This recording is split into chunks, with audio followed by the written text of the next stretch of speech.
मन्ये वरं हरिहरादेय एव दृष्टा दृष्टेषु येषु हृदयं त्वयितोषमेति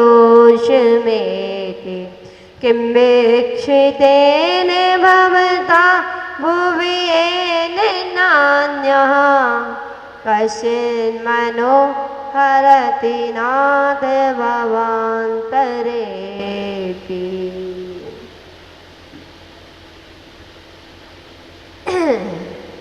हे भगवान,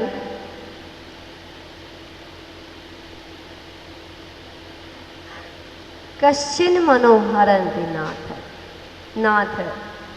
हे स्वामी, हे भगवान, हे त्रिलोकीनाथ, मन्ये मैं मानता हूँ, दृष्टा देखे गए, हरिहरादे एव ब्रह्मा विष्णु महेश आदि देव वरम अच्छे हैं, येषु दृष्टेषु शतसु जिसके देखे जाने पर हृदय में मन त्वयि माने आपके विषय में, तोषम माने संतोष को प्राप्त होता है, इति प्राप्त हो जाता है, वीक्षितेन देखे गए, भक्ता माने आपसे, किम माने क्या लाभ है, एन कह रहे हैं जैसे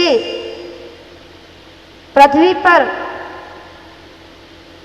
बहुत सारे देव देखे, लेकिन ऐसा देव अभी तक नहीं देखा जो वीतरागी हो, जिसके रोम रोम में वीतरागता समाई हो, जिसका बीत गया राग।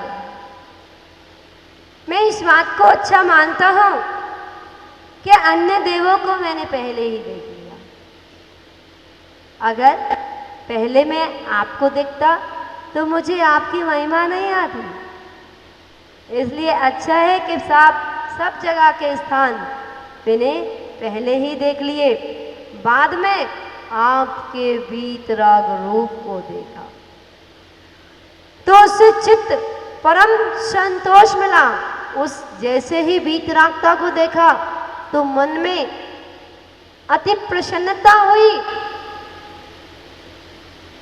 अन्य देवों को देखने का प्रयोजन नहीं रहा। आपकी वीतरागता के बाद अब अन्यत्र कहीं देखने का मन ही नहीं करता। अनेक जन्मों में भी संतुष्टि, अनेक जन्म भी धारण कर लूं और अन्य देवी देवता को देख लूं तो भी मैं संतोष को धारण नहीं कर सकता। मैंने जो वीतरागता देखी है, आज मेरा मन आनंद से गदगद हो गया है। वो आनंद की अनुभूति आज मुझे हो रही है आपकी वीतराग मुद्रा को देखकर।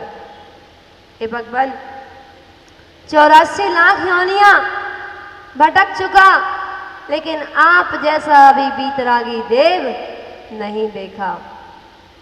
आज देखने को मिला और आज ही मन तृप्त हो गया। कहते हैं जैसे आप भोजन करते हो और उस जौनार में जाते हो या दावत में जाते हो तो सबसे पहले क्या लगाते हैं? नमक मिर्च। सबसे पहले थाली में क्या आता है? थाली लगा देते हैं। खाली कई जगह बुंदेलखंड में आप जाना, सबसे पहले थाली में नमक होगा। होता या नहीं होता? जीरा मन होगा। यहाँ पर थाली पूरी लगाई जाती है, पूरी थाली लगा के दी जाती है, लेकिन बुंदेलखंड में सबसे पहले खाली थाली में नमक होगा, नमक और जीरा मन होगा। बाई चांस किसी का नियम हो कि जो थाली में आएगा उसी को खा के उठना है, तो क्या होगा? नमक खा लो, चाट लो थोड़ा सा और पानी पियो, उठ जाओ। किसी किसी का नियम होता है ना, कि जो थाली में आएगा हम, लेकिन वहाँ रूल ही है कि सबसे पहले गिलास रखा जाएगा तो उल्टा रखा जाएगा, थाली में नमक और जीरा मन होगा, ऐसा ही है ना माता जी है? और चावल मिलेंगे तो आपको बाद में मिलेंगे, लास्ट में। आपको खाने हो तो खाइए, नहीं खाने हो तो मत खाइए। तो कह रहे हैं सबसे पहले जीरा मन और नमक आया, उसके बाद आपका आधा भोजन हो गया, दाल सब्जी रोटी आ गई, और फिर आधे भोजन के बाद घर मालिक आएंगे और वो गुलाब जामुन लेकर के आए। अब गुलाब जामुन की महिमा आई, अब मन में वो प्रसन्नता होगी कि अब भोजन में आनंद शुरू हो गया। क्यों? क्योंकि अब वो रसगुल्ले दिख गए। अगर पहले ही वो नमक के स्थान पर रसगुल्ले दिखते तो अब एंड के लिए कोई चीज बाकी रही थी क्या, कि जिसमें आपको और अच्छा लगता? नहीं। तो ऐसे ही हे भगवान, मैंने अन्य स्थान देख लिए, सारे स्थान देख लिए, लेकिन कहीं संतुष्टि नहीं हुई। वो तो अच्छा है कि मैंने पहले ही सब कुछ देख लिया। आचार्य मानंद स्वामी जी कहते हैं कि मैं बहुत अच्छा मानता हूँ अपने आप को कि सबसे पहले मैंने सबको देख लिया, उसके बाद आपको देखा। सब दुकानों को जांच लिया, सब दुकानों की मिठाइयों को खाली अच्छा किया। यदि तुम भोजन में के प्रारंभ में ही मिल जाते तो मुझे ये आनंद की अनुभूति होने वाली नहीं थी। सबसे अच्छी मिठाई परोस दोगे तो फिर क्या होगा? कितनी भी अच्छी मिठाई परोस देना, उसका आनंद समाप्त हो जाएगा। और पूरे भोजन के बाद जब वो सॉफ्ट सॉफ्ट रसगुल्ला आएगा, वो गुलाब जामुन आएगा, अब भोजन की तरफ से तो दृष्टि हट गई, अब दृष्टि कहाँ पहुंच गई? उस रसगुल्ले पर, उस गुलाब जामुन पर। और जैसे ही उस गुलाब जामुन, उस रसगुल्ले पर दृष्टि पहुंची तो सारी चीजों से दृष्टि हट गई, अब केवल एक ही जगह दृष्टि लगी है। तो कह रहे हैं हे भगवान, अच्छी मिठाई परोस देना, उसका आनंद समाप्त हो जाएगा।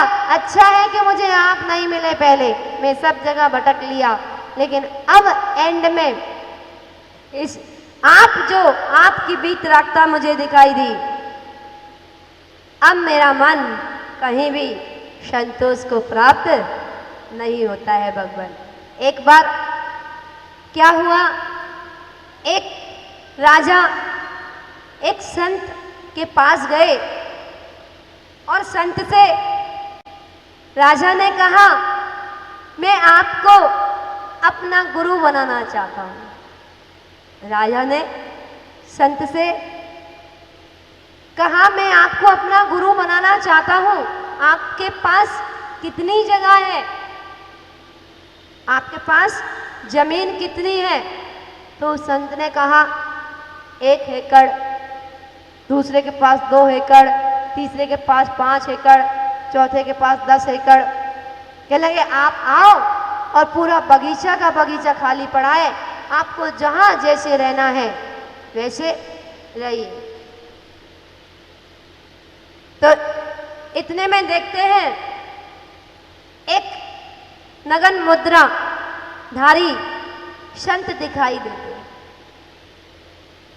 जिनके हाथ में केवल पीछी कमंडल होता है। वो कहते हैं, हे संत महात्मा, आपके पास क्या है? आपके पास कितनी जमीन है? तो वो कहते हैं, मेरा यहां से नहीं दिखेगा, मेरे पास चलिए, अंदर से दिखाता हूं। वो अंदर ले जाते हैं, कहते हैं, मेरे पास धरती बिछोना है, आकाश मेरा ओढ़ना है और दिशाएं ही मेरे वस्त्र हैं, मेरे पास और कुछ नहीं। वो समझ जाता है कि इनके पास कुछ नहीं है। कहने लगा कि सबसे सुखी तो यही है जिसके पास कुछ नहीं है और सब कुछ है।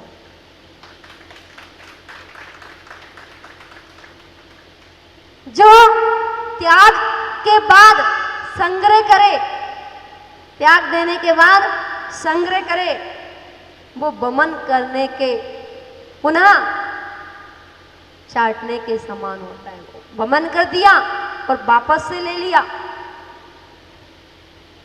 त्याग करने के बाद उसकी याद भी ना आए। कभी कभी कोई पूछता है कैसे घर का त्याग करते हैं? घर का त्याग तो अपने आप हो जाता है।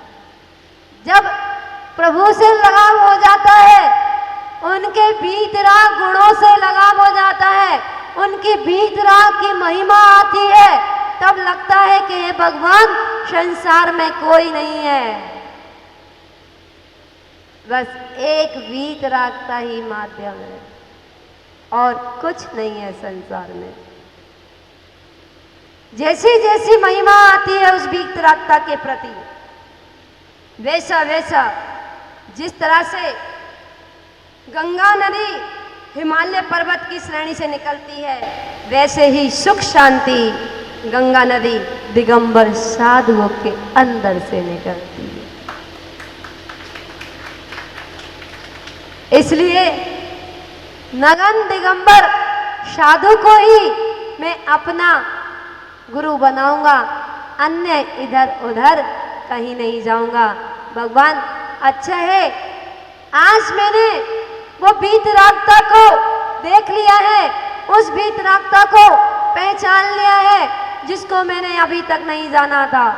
अनादि काल हो गया था, कितने भव धारण कर लिए थे, लेकिन आज तक मैंने वो वीतरागता नहीं देखी, उस वीतरागता को नहीं जाना, उस वीतरागता को नहीं सुना। आज जैसे ही मेरे अंदर वीतरागता के प्रति श्रद्धा भाव जागा और आज देखा कि वीतरागता से बढ़कर संसार में कुछ भी नहीं। आचार्य मानवतंग गोस्वामी जी ऐसा भाव दर्शा रहे हैं कि हे भगवान, जो सुख, जो शांति का अनुभव आपकी वीतरागता से मिलता है, यह सुख शांति का अनुभव, यह आनंद की भूति अन्य कहीं और नहीं मिलती है। ऐसा डूबते हुए वो 21वें काव्य में पहुंच गए।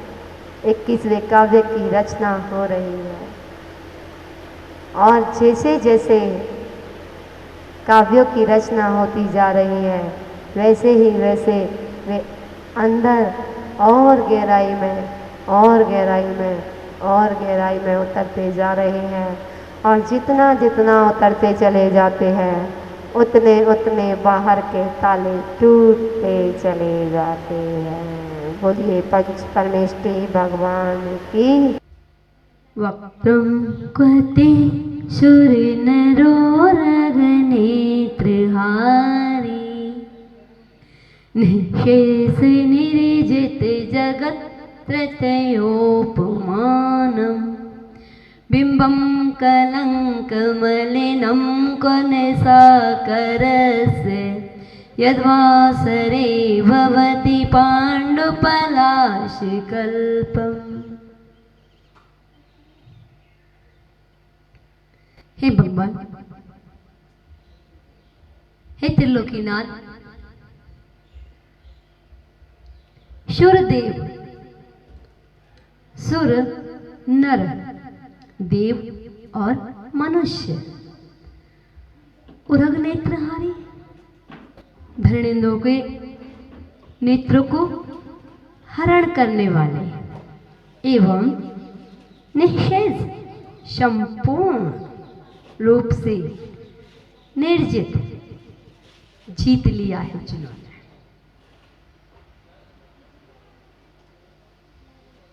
जगत त्रय, तीनों जगत की उपमा नम उपमाओं को, जिसने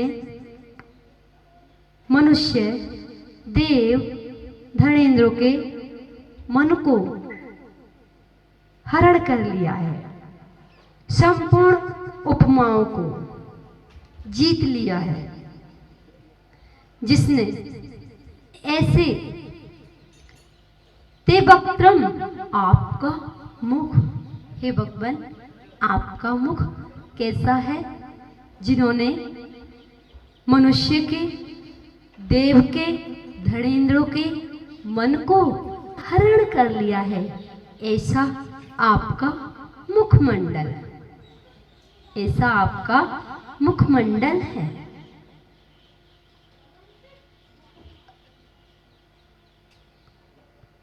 क मने कहाँ, कलंक मलिनम, कलंक से मलिन, निशाकरस्य वह चंद्रमा, हे भगवान वह कहाँ, वह चंद्रमा और कहाँ आपका मुखमंडल। तत्बिंबम वह मंडल, चंद्रमा का वह बिंब कहाँ, युत मने जो, जो पलाश के पत्ते की तरह फीका पड़ जाता है, जो दिन में फीका पड़ जाता है, और कहाँ आपका मुखमंडल जो 24 घंटे तीनों लोगों को प्रकाशमान कर रहा है, केवल ज्ञान रूपी चंद्रमा से, उस केवल ज्ञान रूपी चंद्रमा के उजाला, उसका तेज के सामने वह चंद्रमा फीका है। हे भगवान आपके वो केवल ज्ञान रूपी चंद्रमा में जो ज्योति है वो अन्यत्र कहीं नहीं है।